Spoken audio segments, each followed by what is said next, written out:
Hey guys, today I have some shocking ACT science results that a student of mine has been getting that I have to tell you about because they're completely counterintuitive. The big idea of this video is that when you learn to slow down while you do test questions, you actually get more accurate and you get quicker. It's weird, you get quicker. It's completely counterintuitive, but you're gonna see her results. And I'm seeing the same thing with other students as well. So let's get into it.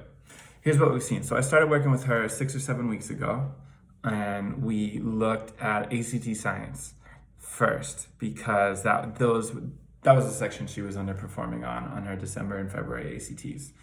So on March 4th, she gets a 27, and there are 30 seconds left at the end. Now one of her biggest fears is speed and timing. She feels like there's no time, and she's finishing right at the end. So you'll see on March 8, she gets a 30, and there's 1 second left at the end.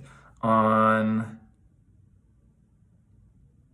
then she also gets a 29 on for that March 8 session, and there are 3 seconds left at the end. So that was the first date when I taught her a concept called slow is smooth and smooth is fast.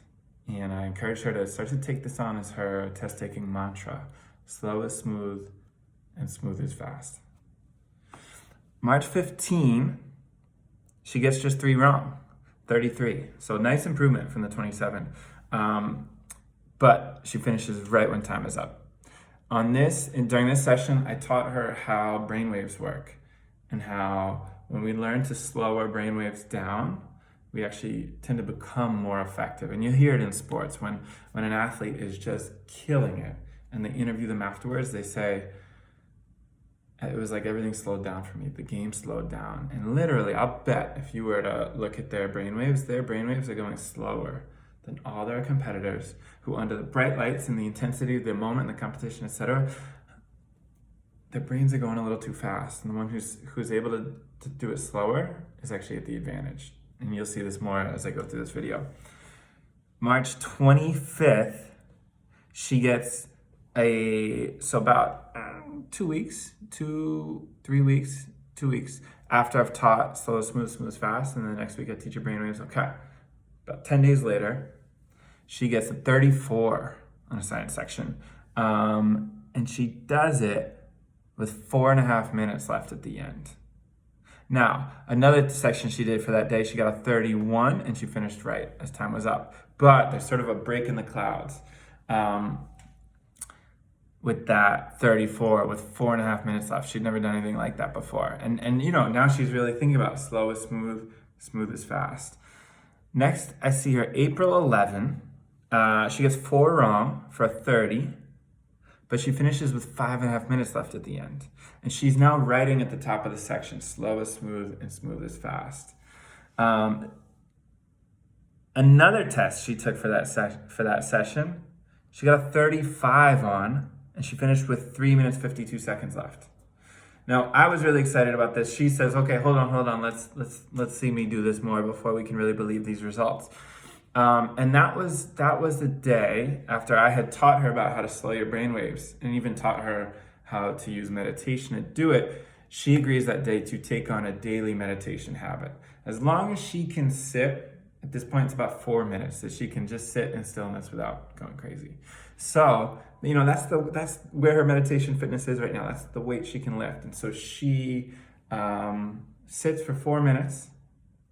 And she does a mantra meditation, where on every out breath, she's saying in her mind's voice, slow is smooth and smooth is fast. Every out breath, she's saying that, slow is smooth, smooth is fast, for 4 minutes. Alarm goes off, she stops, texts me a little emoji to tell me she meditated that day. And I text her back 2 high fives.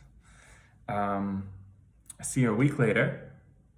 This time she's gotten just 2 wrong, April 18, and she finishes with 4.5 minutes left. Then I see her this past weekend.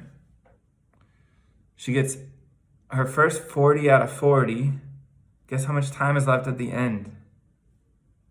8 minutes and 2 seconds left at the end. By now, she's meditating every day. She's writing slow as smooth, smooth as fast at the top of the test. And it's really becoming ingrained as her mantra as she goes through the section. Now, there's 3 points to really look at in terms of what's going on here. Okay, well, how's this happening? You're going slower, and somehow you finish faster. How does this make sense? Here's how.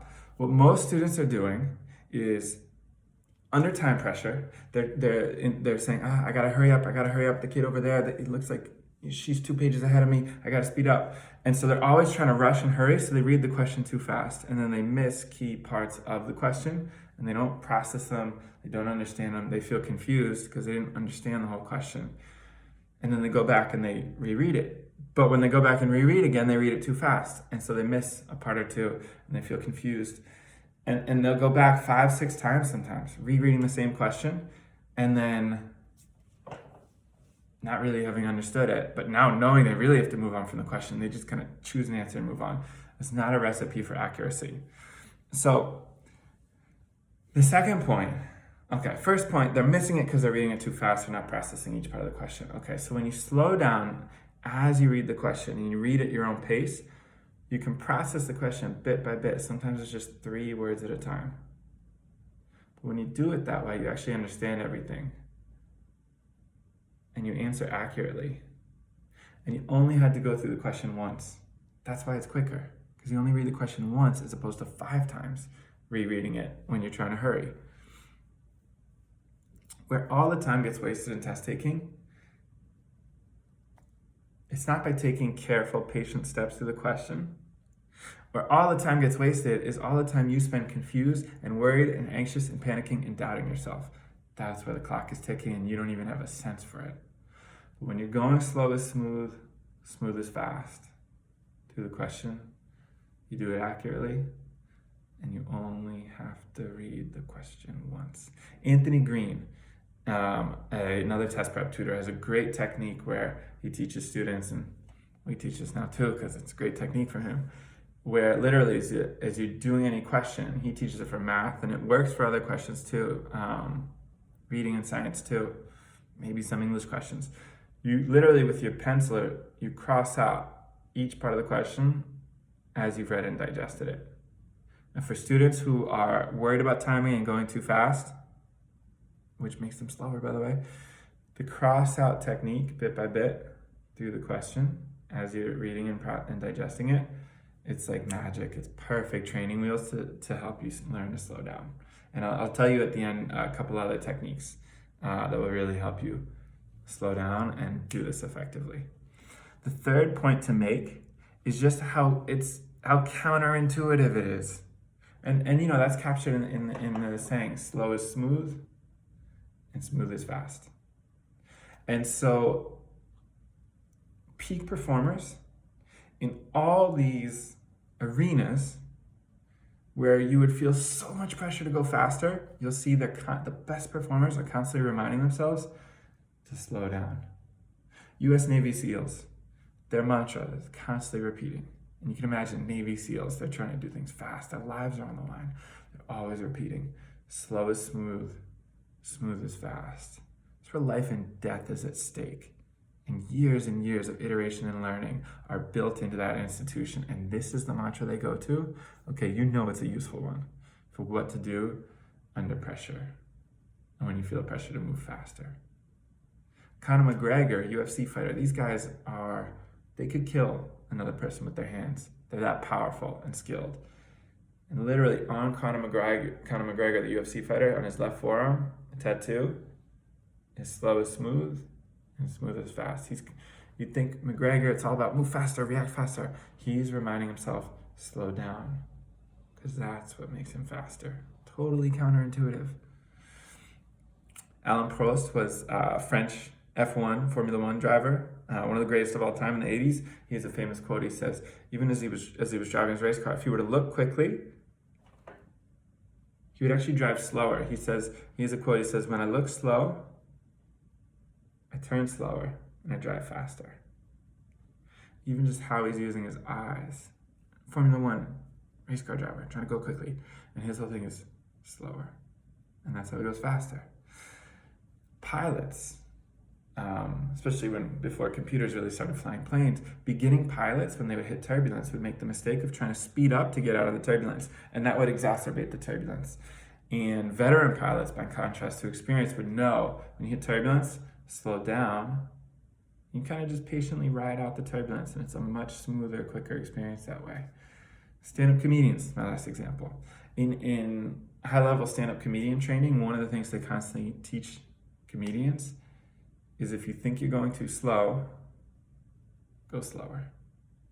And it makes sense as a comedian. You're dying for the audience to laugh, otherwise it's so embarrassing. And then you hit these silent pockets, and you're dying to fill the silence with a joke, because then maybe you get the laugh, and again, you can feel assuaged that, okay, I'm doing a good job. But the training is, hey, if you think you're going too slow, go slower. Totally counterintuitive, and it makes you a better comedian. In summary, going slower as you do the question makes you faster, and it makes you more accurate. Now, you might be wondering how the student did it. I actually think I've kind of told you. She learned about brainwaves and how to slow them down. She took on a daily meditation habit, so she's constantly reminding herself and practicing slowing her brainwaves down, and she's doing the meditation to the mantra, slow is smooth, smooth is fast. And she's writing at the top of the test, so she's going to focus on it throughout the test each time she takes a practice section. And truly trying the technique to give herself a chance to see the results or not. And the results are incredible. She just got a 36, a 40 out of 40, finished with 8 minutes left. I think it's the best science section I've ever seen. She's come so far with this. So if this type of issue, running out of time and feeling confused on questions, if that, or sort of test-taking anxiety, if these are big issues that you sense might be holding your score back, reach out to us. 347-593-8783. The number's below. Reach out to us, and we'll be able to show you how to do this and bring this into your test taking so that you're going to get more accurate and paradoxically quicker. Totally counterintuitive. Thank you, guys.